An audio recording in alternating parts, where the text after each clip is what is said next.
પાણીની પારાયણ નેતાઓની નગરી કહેવાતા મહેસાણામાં આજે પીવાના પાણીની વિકટ સમસ્યાઓ સર્જાઈ છે।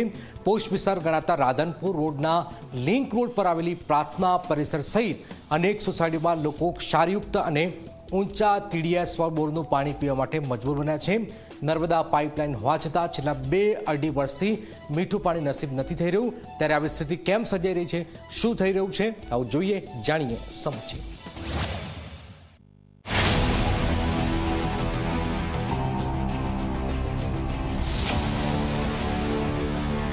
વાત છે મહેસાણા શહેરના રાધનપુર રોડ લિંક રોડ વિસ્તારની। અહીં આવેલી પ્રાર્થના પરિષદ સહિત આસપાસની અનેક સોસાયટીઓમાં છેલ્લા 2-2.5 વર્ષથી નર્મદાનું મીઠું પાણી મળતું નથી। નર્મદા પાઇપલાઇન હોવા છતાં લોકોને આજે પણ બોરનું ક્ષારયુક્ત અને ઊંચા TDS વાળું પાણી પીવું પડી રહ્યું છે।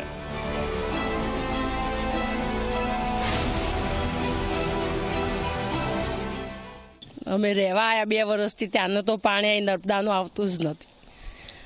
અમારે બીજે પાણી ભરવા જવું પડે છે પીવાનું। અહીં આવે છે, ખારું આવે છે બોરનું પાણી, એનાથી સાંધાના દુખાવા, પીવા લાયક હોતું જ નહીં, ક્ષાર બહુ હોય છે પ્રમાણ। લગભગ 2 વર્ષથી પાણી લાઈન નાખેલી છે, પણ પાણી લાઈન સપોઝ કંઈ પણ ટીમ્પું પણ આજ સુધી આવી જ નથી એમ કે અહીંયા। અને વારંવાર રજૂઆત કરી છે એમ કે ત્યાં આગળ, પણ ત્યાં સુધી હજુ સુધી પાણી આવ્યું જ નથી એમ કે। 1 કરોડથી લઈને 1.5 કરોડ રૂપિયાના મોંઘા મકાનોમાં રહેતા પરિવારો માટે આ પાણી જીવલેણ સાબિત થઈ રહ્યું છે।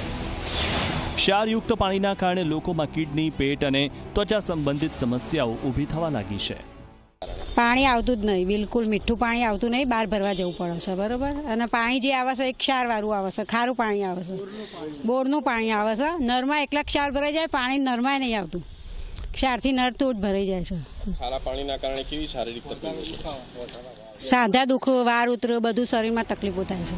હાલ સ્થિતિ એવી છે કે સ્થાનિકોને પીવાનું પાણી લેવા 1.5 કિલોમીટર દૂર સુધી કેરબા લઈને જવું પડે છે। પ્રાર્થના પરિસરમાં કુલ 265 મકાનોમાંથી 100થી વધુ પરિવારો વસવાટ કરી રહ્યા છે, પરંતુ મીઠું પાણી હજુ પણ સપનું બની રહ્યું છે।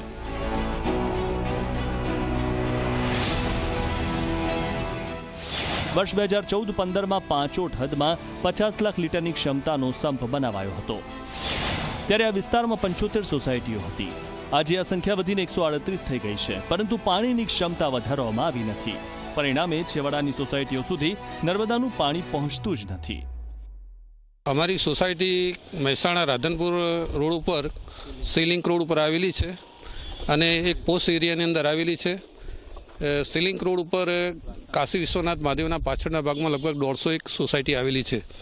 અહીંયા પીવાના પાણીની ખૂબ જ તકલીફ છે। અહીંયા અમારે હાલ પીવાના પાણીમાં નર્મદાનું પાણી આવતું નથી। બોરનું પાણી અહીંયા જે પીવામાં અહીંયા અમે ઉપયોગમાં લઈએ છીએ એ પાણી છે લગભગ 1200 થી 15 TDSનું આવે છે, એટલે લગભગ ફ્લોરાઇડવાળું પાણી પીએ છીએ। એના કારણે અમારા અહીંયા જે હાડકાના દર્દો બધા ઘણા બધા થાય છે। અહીંયા મહાનગરપાલિકાના અધિકારીઓ જલ્દી પાણી મળશે તેવા ઠાલા વચનો આપી રહ્યા છે, પરંતુ જમીન પર હકીકત કંઈક અલગ જ દેખાઈ રહી છે। લગભગ 2 દિવસથી કોર્પોરેશનની ટીમ પ્રયત્ન કરી રહી છે। બીજા કોઈ જગ્યાએ વાલ થોડા ઓછા કરી પાણીનું પ્રેશર ઓછું કરી અને થોડું ઘણું પણ પાણી આ સ્કીમમાં પહોંચાડાય એવા પ્રયત્નો ચાલુ છે અને લગભગ અઠવાડિયા સુધીમાં આ સમસ્યાનો મહદઅંશે ઉકેલ આવે એવી શક્યતા જણાય। નર્મદાનું પાણીમાં હાલ કોર્પોરેશન બન્યા પછી કોઈ વધારો થયેલો નથી। જે પહેલા નગરપાલિકા સમયથી મળતું હતું એ જ પાણી મળે છે અને એ મહદઅંશે બધાને માપનું મળે છે। ક્યાંય કોઈ વધારાનો જથ્થો અત્યારે ઉપલબ્ધ નથી, છતાં પણ આપણે પ્રયત્ન કરી રહ્યા છીએ કે કોઈ વાલ્વમાં અથવા પાઇપમાં એ રીતે સેટ કરી અને થોડી ઘણી સપ્લાય આપી શકાય, તો એ અંગેના પ્રયત્નો ચાલુ છે। લોકોની એક જ માંગ છે કે જેમ બને એમ નર્મદાનું મીઠું પાણી આપવામાં આવે। હવે જોવાનું રહ્યું કે મહાનગરપાલિકા આ ગંભીર સમસ્યા પર ક્યારે પગલાં લે છે કે પછી મહેસાણાના પોશ વિસ્તારમાં લોકો આમ જ મીઠા પાણી માટે તરસતા રહેશે। તેજસ દવે, ઝી મીડિયા, મહેસાણા।